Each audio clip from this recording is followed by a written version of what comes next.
Madame la ministre de l'Environnement et de la Forêt de l'Indonésie, Mesdames et Messieurs les ministres, chers collègues, chers panélistes, distingués invités, Mesdames et Messieurs, avant tout propos, je voudrais m'excuser du fait que je ne sois pas présente à cet événement très important.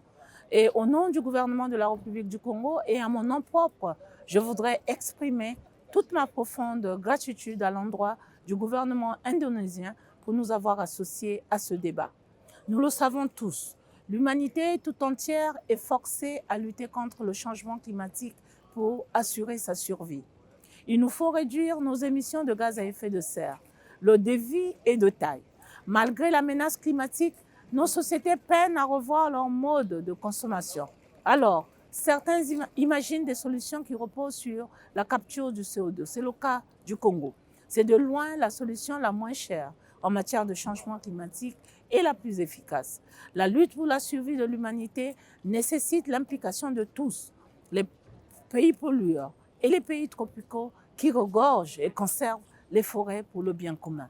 Pour la République du Congo, mon pays, des efforts considérables sont réalisés. Le taux de déforestation y est de l'ordre de 0,06%, qui est le taux de déforestation des plus faibles au monde. L'exploitation forestière, quant à elle, est encadrée depuis 1964 par des lois forestières, dont la dernière a été adoptée en juillet 2020.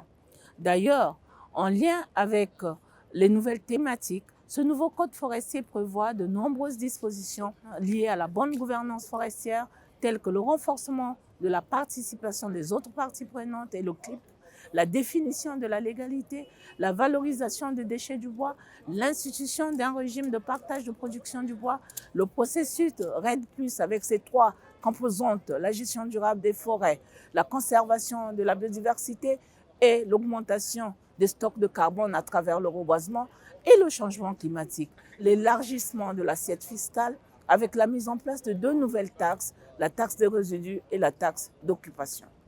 Mesdames et messieurs, le maintien de la vie sur Terre dépend de l'existence de la forêt, dont la préservation est devenue à nos jours un impératif à l'échelle mondiale.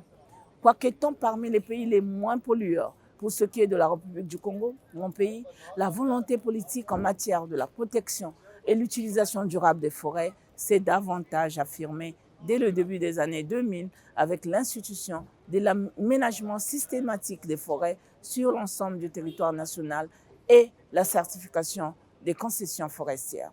Ainsi, l'aménagement durable des concessions forestières est devenu une obligation dans l'exploitation des ressources forestières au Congo.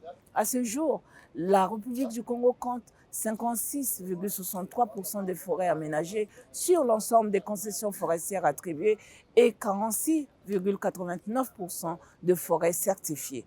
La République du Congo soutient également ses efforts de séquestration de carbone et de sauvegarde des forêts à travers la mise en œuvre d'un vaste programme d'afforestation et de reboisement qui vise le développement des plantations forestières et agroforestières sur 1 million d'hectares, donc plus d'1 milliard d'arbres plantés, ce depuis novembre 2011.